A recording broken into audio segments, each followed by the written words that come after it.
So Cyrus apparently comes in the huddle and says, "I'm open all the time." Is that anything that you may try? No, I try not to do that, but if I see something, I'll let Brendan know if we run that play again or something. Was there something different you would have done on that run down the sideline?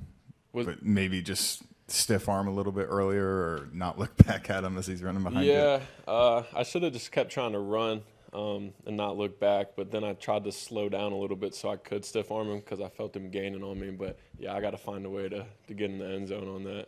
Do you think 52 yards a catch is sustainable? I sure hope so. That's not bad. Joe, Cyrus, I asked Jeff this as well. Cyrus mentioned earlier, following the Bowling Green game, that Brendan kind of had a little bit of a chip on his shoulder for this offense heading into Bowling Green. Walk us through what that was like, obviously stemming from the Nebraska loss, to how did you see Brendan kind of take the next step as a leader heading into Bowling Green? Yeah, I mean, it started after the Nebraska game. He was in the locker room getting us together, taking accountability for some things, and it wasn't just his fault at all. But then it started with the week in practice. He came in eager with a different kind of fire in his eyes and just prepared at a different level for sure leading up into last weekend's game. Joe, your 73-yard reception, not only career long, how did that feel for you? And then, two, how good was it for you that you guys were pushing the ball more down the field week 2 as opposed to week 1? Yeah, it felt good. That was my first touch of the game, and it was late to mid second quarter. So just being able to get a touch finally, it felt good. Then with that specific look, the middle of the field was wide open, and I had a kind of a cop route corner post option, so I took the post. So just being able to push the ball downfield a little bit more this past week, and it felt great. Joe, did it kind of feel that teams are playing you differently heading into year 2 with the talent that you guys have at that wide receiver position? Are teams giving you a defensive different look to where you might be able to have more one-on-one matchups?